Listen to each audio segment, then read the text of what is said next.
Okay, we are at Romford Film Festival and we're here to talk about Dan Hawke, Psychic Detective. We've got some of the filmmakers with me now. If you'd like to just introduce yourselves and your role in the film, please. I'm Ben Shockley and I played Dan Hawke. I'm Lucille Ferguson, DC Reeves. I'm Keith Eyles. I played Superintendent Briggs. James Payton. I played Gavin Lloyd Goldstick III. Who is James Payton? You've seen it already. Good question. Available now on Amazon Prime. I'm getting deja vu. Very nice to have you back, James. Thank you. It's always a delight to be here. I appreciate it. Thank you. Lovely stuff. So Ben, you're the writer? I am, And yes. producer? Mm-hmm. Yep. Where did the idea come from? Well, the idea was to make a feature film within a budget, quite local to where I live, in Folkestone. I spoke to a couple of colleagues and we thought, let's make a movie with local actors, get some down from London, get a few cameos in, and the main thing was you should write it within budget, so it's not going to be millions of pounds sort of stuff. And the idea was that it would be a character who, I know it's not original in that respect, but a character who leaves his hometown, then comes back later, and something drastic happens.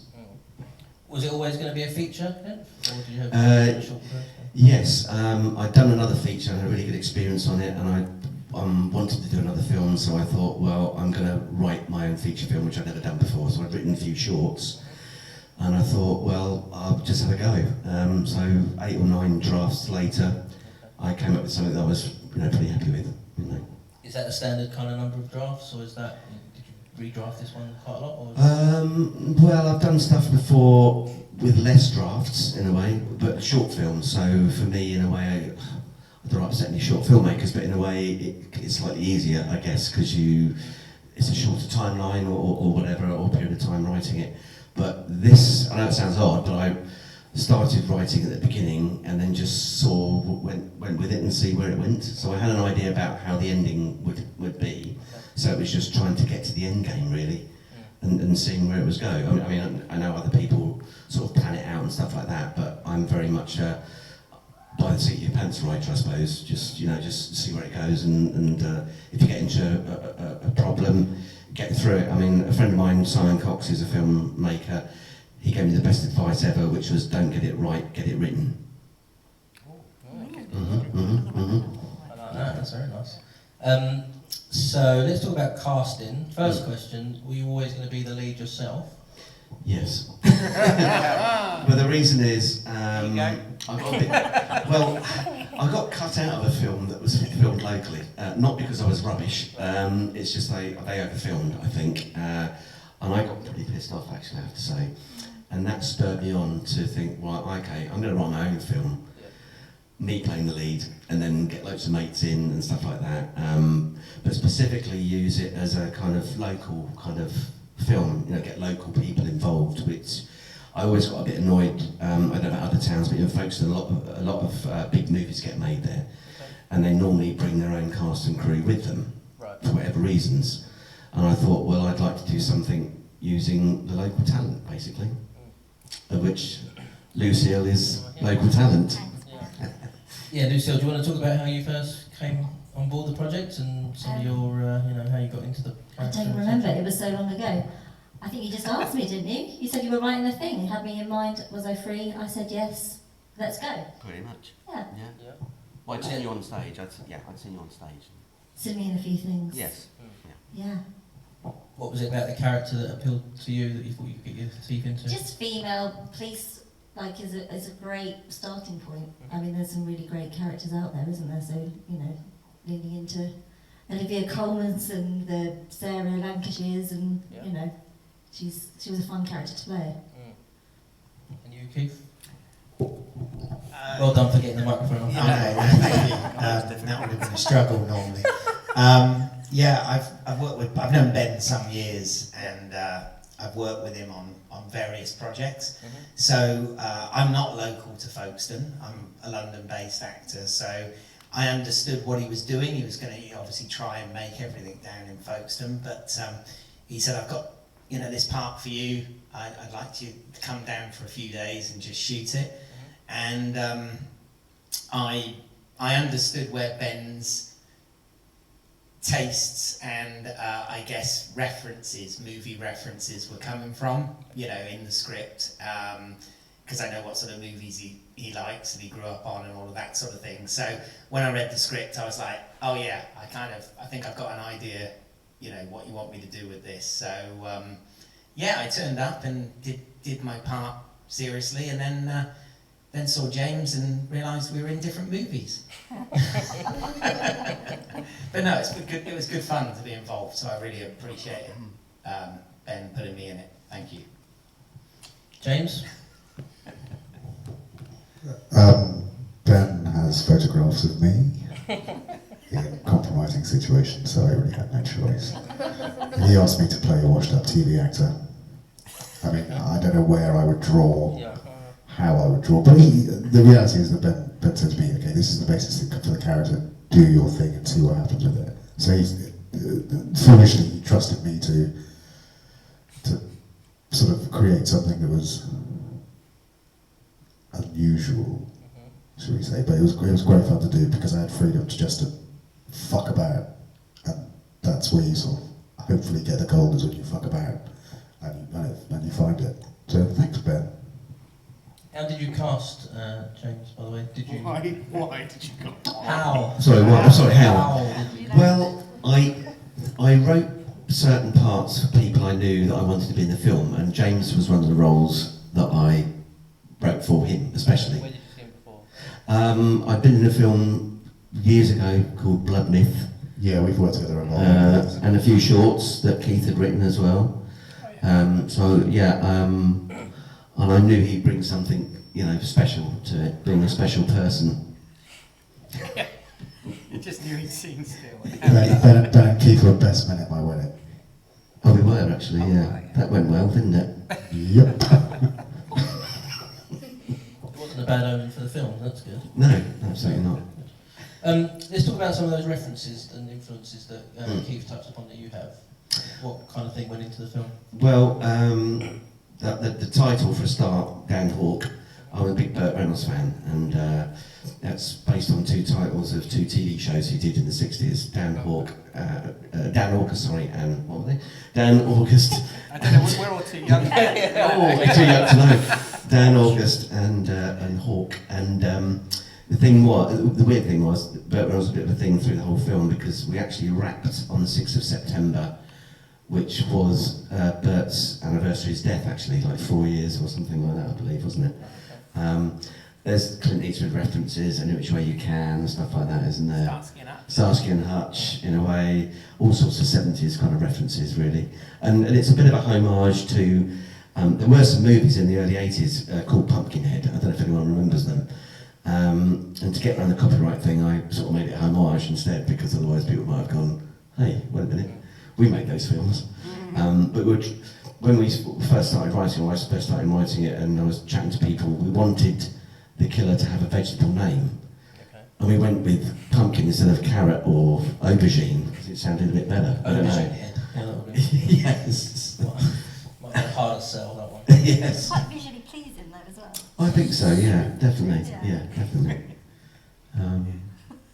What was that? What's your favourite one? Did you say sweet head? Sweet potato. Oh, sweet potato. Or broccoli head, maybe. Now you tell me, you didn't mention that before. I didn't ask. True. But I knew I'd get that answer. How long did the shoot take, and what kind of challenges did you encounter, each one of you? Well, How have you been? we started shooting in late 2019, and then COVID shut us down in March 2020, and then we couldn't shoot anything to the end of the year, I don't think. And then we went through, I mean, that was, the other challenge was, and I have to say this was a plus, I didn't know how I was going to make the film to start with, so I wrote the script and then just put it out there. And I happen to know a guy called Steve Thomas, who worked on a film that I did years ago with a guy called Ken Colley, who's in the film as well, who played Admiral Peter in the original sort of Star Wars movies.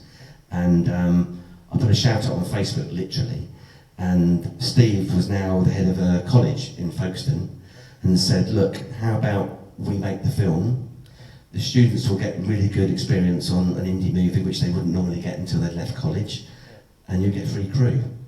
So it was kind of a no-brainer, and that's kind of, and that wasn't really a challenge, that was a help. But the only problem we had is we had a very short shooting day, didn't we? It was like between 9 and 3 because the students couldn't work after a certain time. So that's why it kind of took longer as well. But They have to have naps in the afternoon. So. yes, You have to watch Countdown or something. yeah, and so did I, to be fair. It was term time as well, wasn't it? Yes. Yeah, the hours of the day, but also working through their term time and how that would work with their timetables. Thank you. But I have to say, without the college on board, we couldn't have made it. So big hats up to the Edge. Yeah. Not the guy in U2, the Edge, you know. Yes.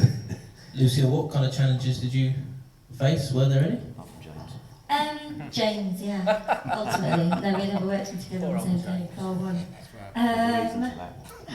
Yeah, no, just like Ben said, like COVID got us. I also fell pregnant during COVID, so there's various scenes. Nothing to do with me, by the way. Oh yeah, separate story. Yeah, so there was. I think you were the first person I told outside of my immediate family because I was concerned about health and safety on, you know, and there was lots going on, and my jacket didn't do up anymore. There was a few scenes where we were sat down. You know, we didn't film in order of scenes, did we? So we were hopping back and forth in terms of timeline. So my hair changes a few times, and my eyelashes change, and my waistline. But yeah, that's me. Shoes, face. Any challenges for you? No pregnancy for me. No. But yeah, I did put on weight. No. So yeah, I was only really there for. Fortunately, we shot the flashback first, so that was pre-COVID, wasn't it? With the flashback, and then by the time we shot the rest of it, you know, the hair had grown and it kind of worked for the character, didn't it? Really. So, but yeah, there was no real challenge. It was nice to work with the college. But yeah, everything. I think it was 2 days total for me, wasn't it? Yeah. Because most of it sat in an office on a phone, being a bit of an arse. So you know, easy. There was no acting involved, honestly. So no, but it was fun. I think probably for me the biggest issue was traffic, because it's sort of 2 hours from London down to Kent. And sometimes, you know, of an evening it can get quite busy, or you know, if you're travelling in the morning it can get quite busy, so that's tricky. But really, the reality is you just play some music, sing along, you know, and then you're fine. Was it your own wardrobe? I wanted to ask you that. Of course it was. Of course, no, it's different. It wasn't. I mean, I started pre-pandemic, so the stuff where I'm sort of punching the press, I was like 3 stone heavier, and then or 2. All right, it's 2 stone heavier. And then yeah, later on, I don't think you can't really tell. But also, he's a drunkard. But I didn't have an issue, any issues playing it, because Ben just sort of wound me up and let me go. And that, to me, it was play. It was like the essence of play. That movie. So yeah, it was easy, and I loved doing it. And I want to make the cad. Yeah, I do. What was there any inspirations into the accent? Do you have anyone in mind? Well, he mentions Alan Swan. You know, Peter O'Toole played Alan Swan, so it's a little bit sort of, you know, Peter O'Toole, that sort of thing. You know, one of those sort of actors that bangs on about things, and they just talk and talk and talk and talk, and it's always about themselves. And I've got a bit of experience about talking about myself. So for me, I was sort of going, you know, those people, those sort of actors who have absolutely no self-awareness and think they are the centre of the universe are hilarious. Because you see, I mean, they've always existed, and they certainly exist today, and some would argue they're existing right now. And it's just because you could just roll and roll and roll and roll and roll and roll. So yeah, sort of a little bit Peter O'Toole, a little bit every other old actor. Like Noel Coward or anything like that in there? I'm a big fan of Noel Coward, as you know. So yeah, there's always that. It's always, you know, they always got stories. Like when I worked with Dick here, you know, those classic actors that are just had these wonderful voices that just chew all of the scenery. for me, I'm like, this is a gift. I was born to play this part. Right, last question. Let's talk about what you're all working on next. Are you going to work together again or separately? What kind of thing are you all working on Never again. next? James, do you want to kick us off? Oh God. The rest of us are pale in comparison. The documentary Who is James Payton is available now on Amazon Prime, as you know. So you As can played at Romford as Film played Festival and won. 2 years ago. No, it was probably 3. 2021, I think. Was it? Yeah. Audience award, didn't it? Yeah, it won Best Ever Film Ever Made award. So I remember. Slight exaggeration. Okay, there you go. So I have a film called, I think it's called Boop or Charlie Shaw's Revenge, which is a horror, which I play Charlie Shaw, which I think will be quite an interesting horror on the traditional sort of horror take. There's a couple of shows for Netflix that I can't talk about, and a show for Apple that I can't talk about, and yeah, you know, it's just the back on the road of working and auditioning and picking up some jobs, fooling people enough to convince them to hire me. We done? Big pause. Anything else? Any more Marvel films? I can't talk about that. Oh, any more Harry Potter films? Right. Well, I wish I could say that there was Netflix and Apple and all these other shows, Marvel and whatever, that I can't talk about, but sadly not. So I don't know where this is going out, but available for hire, desperate, will work for little money, etc. So please keep me in mind. But yeah, in terms of things, there's a horror film called Three Blind Mice, which is on Amazon Prime at the moment. So I'm in that. I'm filming a web series called Rebecca Gold, which is like this sort of spy action thriller type thing. We're on the 2nd season of that, so I'm filming that at the moment. And then I am... Oh, is that the Actors Fund? There we go. And I am... Thank you, James.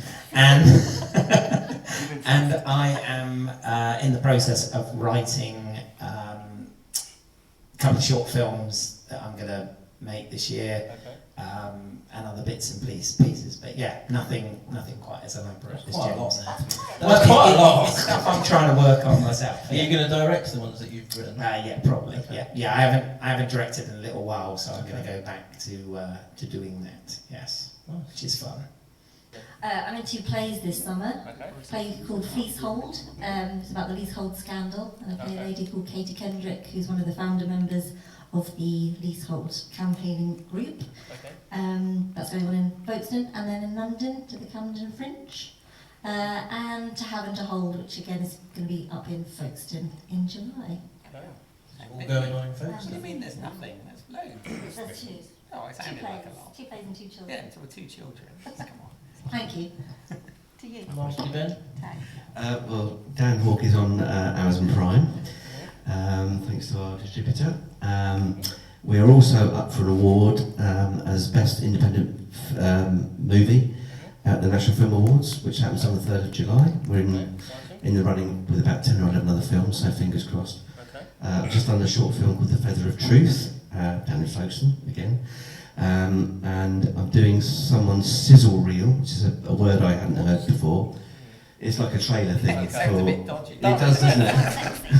Yes. Sausages. Whatever you're into. Yeah. And that's, which James is involved in, and Keith will be involved in. I was almost involved. You're almost involved in. And it's a very exciting thing. If you're a certain age, there was a TV show in the 70s called Alias Smith and Jones, which was a Western series, which had an actor called Pete Dool, who I was a big fan of. His replacement was a guy called Roger Davis, who did the voiceover in Eyles Smith and Jones. And it looks like we've got him for the sizzle reel, hopefully. And he's a bit of an icon of mine, thanks to Pete's brother Jeff and to Ben Murphy. I had to get those names in as well, but there you go. So yeah, that's what I'm doing at the moment. Well guys, thank you so much for joining me and submitting your film and coming here to have a chat. Can I have a round of applause please for all the filmmakers behind Dan Hawke Psychic Detective?